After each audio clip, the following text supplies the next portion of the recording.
Hey guys, আসসালামু আলাইকুম, welcome back to my another video.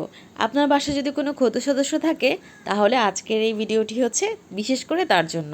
বড় ছোট সবারই ভীষণ পছন্দের এটি, তারপরও ছোট বেবিদের তো খুবই পছন্দের। এটি হচ্ছে চিকেন পপকর্ন। চিকেন পপকর্ন তৈরি করার জন্য আমি ছোট ছোট করে চিকেনটাকে কিউব করে কেটে নিয়ে এইভাবে ম্যারিনেট করে রেখেছিলাম। একটা ডিমকে ফেটে নিয়েছি এবং সামান্য কিছু ডিম হচ্ছে ম্যারিনেট করা চিকেনের সাথে আমি এখানে অ্যাড করে দিয়েছি।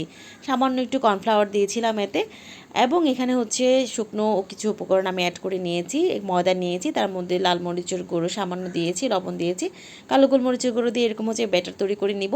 এবং এর মধ্যে হচ্ছে ফেটানো ডিমটা অল্প অল্প করে দিয়ে হচ্ছে ঝুরঝারা করে নিব, যেন খুবই ক্রিস্পি একটা চিকেন আমরা এ থেকে তৈরি করতে পারি। এবং এর মধ্যে হচ্ছে চিকেনের টুকরোগুলো দিয়ে এইভাবে হচ্ছে কোট করে নেব সুন্দরভাবে, করে নিয়ে হচ্ছে ডুবো তেলে এটাকে ভেজে নেব। বিশ্বাস করুন, আপনাদের বাসার যে ছোটো সদস্য থেকে শুরু করে বড় সবাই খুবই পছন্দ করবে চিকেন পপকর্নটি। দেখতে যেমন অনেক বেশি ডিলিশিয়াস হয়েছে, কালারটা ভীষণ সুন্দর এসেছে, খেতে কিন্তু খুব মজা হয়েছিল। তো এই দেখুন, খুব সুন্দর একটি কালার আসছে, খেতে ভীষণ ভীষণ মজার ছিল এটি।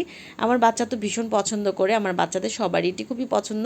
সো দেখুন আমার বাচ্চা কী বলছে, তার খেয়ে কেমন লেগেছে তার কাছ থেকেই হচ্ছে রিভিউটা জেনে নিন।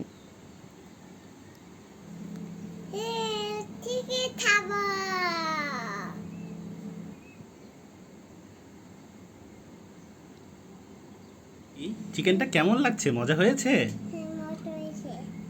লাইক করো, কমেন্ট করো।